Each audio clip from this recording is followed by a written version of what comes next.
We are back at Catherine Gorge. It's 10 a.m. I was planning to get up here about 8 a.m, 7 a.m, when everything was coming out for the first bask of the first sunlight.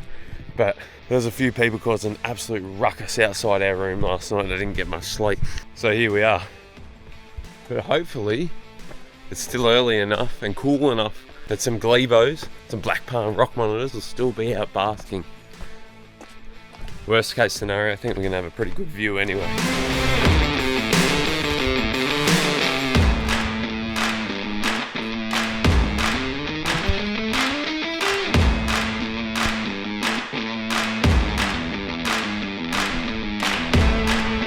Now I'm sure you're all here wondering about our beautiful big olive python. Now I do have some sad news, but to be honest, it's not the worst outcome for the snake. So when we got back to the room last night, I obviously got him out of the bag, had a good check on him, and he'd actually declined. He'd declined quite a lot, and it was pretty bad to see, to be honest. Like I said in a video, probably a couple months back from when this is being released, I'd normally cut out any bad stories. But I think it is important to show this type of thing because it shows what we need to do and what we can do to help. Because essentially that snake was run over and no one even stopped, they just kept driving. Long story short, essentially we got back to the room last night and from the middle of the snake all the way back was dead. It was just limp. It was like if you were holding up like a wet sock and just wiggling around. There was absolutely no strength in that. And you could feel the body, it was like smush, it was like jelly, it was just like there was no muscle mass left, nothing just sort of holding him together. So much so that he'd actually lost control of his bowel movements and he was just leaking these gunk and muck and fluid and crap out of his cloaca, including blood. There was also blood coming out. So along with being smushed and weak, there's obviously some kind of internal bleeding as well. So we did make the very, very, very, very tough decision to humanely euthanize that snake and put him out of his misery and suffering because I could not imagine the pain that injury would cause. But on the bright side, you guys, anyone who's accustomed to this channel, a regular viewer, you know how tough and strong these snakes are. That snake probably would have crawled back into the bush and survived for, if not a few days, weeks, just slowly suffering, slowly dying, not being able to constrict food until a predator came along, cleaned him up or something along those lines. So basically we were able to end his suffering, which for that particular animal, best case scenario. And the reason I'm putting this in is because the person that ran over him, they didn't give a shit. They just kept driving. Not just for snakes, all of our wildlife. If you see something hit, stop, help it. If it's a bird, you can pick him up, take him to the vet. If it's a kangaroo, you can call authorities to help out. There's always something we can do. Beautiful, beautiful snake, which did not deserve such a sad ending. He would have lived a long, long life out here in this beautiful area. But anyway, it's a brand new day. Enough of the sad stuff. The rest of the day is going to be an absolute cracker, as you can see.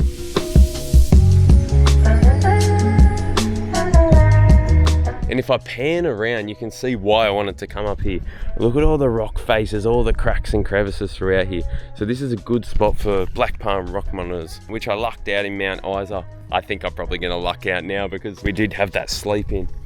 And they are a very, very secretive little species. They'll spot you before you spot them and then they'll shoot straight back into their crevices. But we'll have a bit of a walk around. We're not going to spend too long here because we've got a 3-hour trip up to Kakadu and we don't want to get up there too late. So yeah, let's see how we go.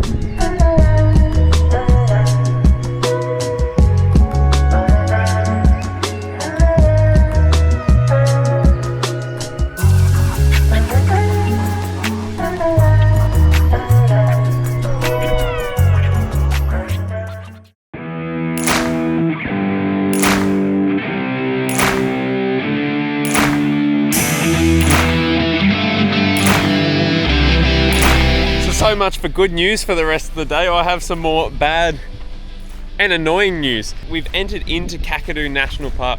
We come up through the south, heading up north to our accommodation at Jabiru. So the first stop is Motorcar Falls. which is apparently meant to be beautiful, stunning. But it was a bit of a walk. It was a 20k gravel road, and then I think a little walk to sort of a creeky area, and then maybe another couple hour to the actual falls. And we were like, we're a bit short on time. It's getting late in the day. I think it's about 2 p.m. We'll keep trotting on and we'll see some sights closer to the road. Just up the road, Barramundi Gorge looked epic. There's pictures, people had been there. But look at this. Road closed. We got tape. And this sign, which doesn't actually look new at all. Access prohibited, so no walking, no cars. So, Barramundi Gorge is the no-go unless there's another entry, but yeah. They were meant to be our 2 stops from the south before we reached our accommodation, so here on in's anyone's guess, but we'll keep cracking on anyway.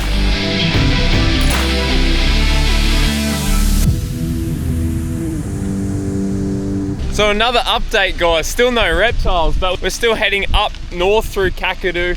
We stopped in, had a bite. There was an Aboriginal cultural centre with a museum, which was really cool, and a restaurant at one of the resorts there. But I've got something super cool to show you guys again. Look at all these black kites in the sky.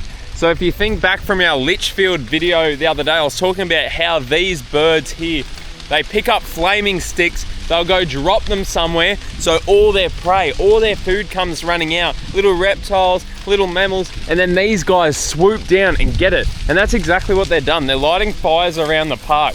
And have a look at it, it's pumping up here. We've driven through countless fires on the way up from Catherine. And everywhere you go, these birds are taking advantage. Have a look at this.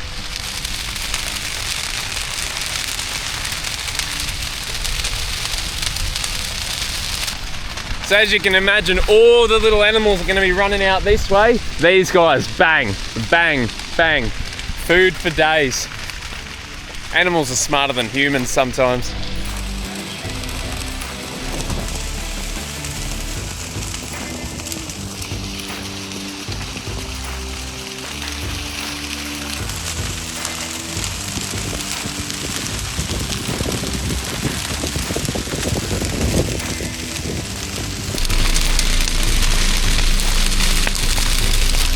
Time to go. So we've finally reached a stop we can actually have a look at. We are at Burringai Nuralangi. I'm not too sure what's up here, but we're going to go for a bit of a wander. Obviously, got a bit of a sign about the ochre. So there could be some Aboriginal paintings, drawings up here. Looks like this track's predominantly going to be art sites. So that's going to be pretty cool to see. So this particular rock, I think there's a few different spots where you can check out. There's like billabongs, there's lookouts, so you could probably spend a bit of time here, but this is our first stop. Guys, how sick is this? Have a look at the cave.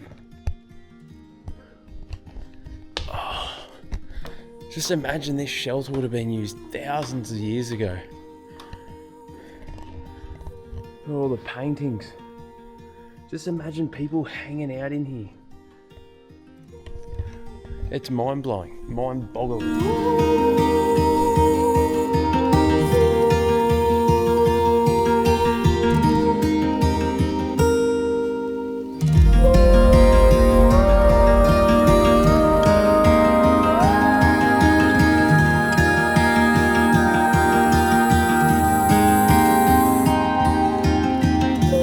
See, we're at the next spot here, and some of it is hard to make out, but have a look down here. Look at those paintings. People. They would all be a certain type of thing. I obviously don't know what they are, but how damn cool. Look at that, even paintings there. They do wear away over time, which makes them hard, but oh, the more you look, the more you see. This is actually covered. There's a kangaroo right there in red ochre. Huge kangaroo. Some more. Something here with some stripes. Oh, how cool. Possibly. There's just so many.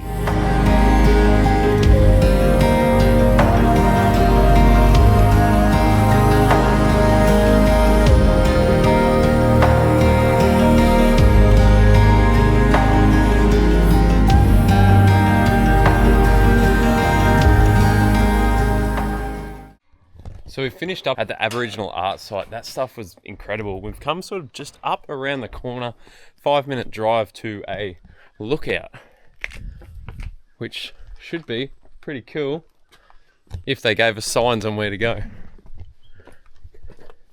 Oh yeah, there we are. This way. So basically it's a hike straight up this rock face.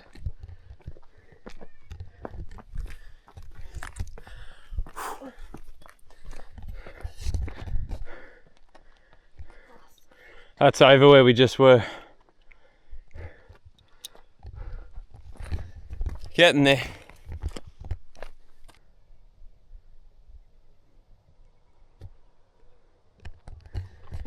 Now that is pretty impressive. There's not too much else going on up here other than incredible views.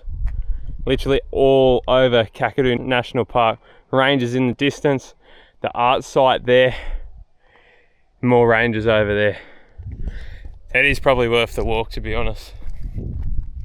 It's getting on, so back down we go. On to the next site as we work our way towards Jabiru.